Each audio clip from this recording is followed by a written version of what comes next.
Lockdown के इस दौर में आज जैन भारत की टीम एक ऐसा खुलासा करने जा रही है जो सबको सोचने के लिए मजबूर कर देगा।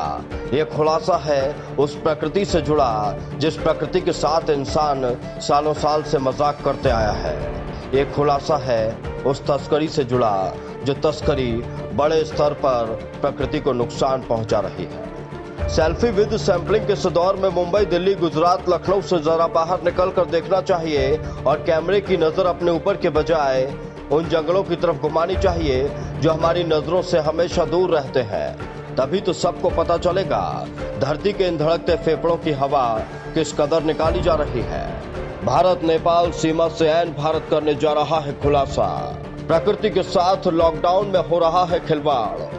जब पूरे देश में है सख्ती तो फिर क्यों काटे जा रहे हैं पेड़? इन तस्करों का रहनुमा आखिरकार है कौन? उत्तर प्रदेश भारत नेपाल की सीमा पर सोहेलवा वन्य जीव अभयारण्य एक ऐसा ही जंगल है जहां वन विभाग के अधिकारियों के नाक के नीचे खुलेआम हजारों पेड़ कुल्हाड़ी के और आरे के शिकार हो रहे हैं। नेपाल के लकड़ी तस्कर आते हैं और बेशकीमती सेखुआ, शीशम, सागवान को काटकर सरहद के उस पार ले जाते हैं और ये खुफिया रास्ता होता है एक नदी का।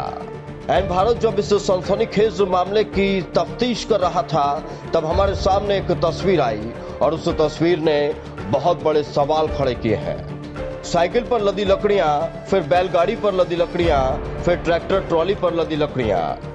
एक पहाड़ी नदी जो भारत से नेपाल होकर बहती है और तस्कर इसी के सहारे इन लकड़ियों को नेपाल तक पहुंचा रहे हैं। सिलसिला यहां खत्म हो जाएगा अंदाजा नहीं था और इसकी पूरी तफ्तीश करने के लिए ऐन भारत जा पहुंचा नेपाल में पहुंचकर एक पत्रकार से मुलाकात की गई और इस पत्रकार के सहारे से पूरे मामले की तफ्तीश को आगे बढ़ाया गया और ऐन भारत की टीम वहां पहुंच गई जो नेपाल भारत का अंतिम गांव भगवानपुर है। और यहां पर हमने देखा और आप भी देख सकते हैं दर्जनों आरा मशीनें नदी के किनारे गुपचुप तरीके से लगाई गई हैं। इनसे सिल्लियां बनाई जाती हैं जो नेपाल के काठमांडू और चाइना भेजी जाती हैं और महंगे दामों में बेची जाती हैं। वहीं जब नदी किनारे मवेशी चराने वालों से हमने सवाल किए तो उन्होंने भी इसका खुलासा किया और बताया कि लकड़ी की तस्करी बड़े पैमाने पर हो रही है। 11 बजे रात में कटा है और हमने फोन लगाया फायर स्टार रेंजर को तो मैंने रिसीव किए लेकिन वो लेट में आए और ये माल पूरी माल था सागौन, ये शीशम का जो लकड़ी था ये लकड़ी पता नहीं नेपाल बेच लिए कि चौकी पर ले गए। सागौन वाला जो पड़ा हुआ है वो मौके पर है। ये पहाड़ी नाला है और इस पहाड़ी नाला को उस पार भारत है और इस पार नेपाल को ये अलग करता है और इस पहाड़ी नाला को चरगहवा नदी के नाम से जाना जाता है।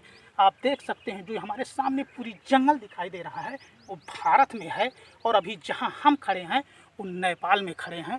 वहीं से जंगल के मोटी मोटी बेशकीमती सेखुआ, शीशम, सागवान की लकड़ियों को काट करके और नेपाल में इसी पहाड़ी नाला को पार करके नेपाल में लाया जाता है।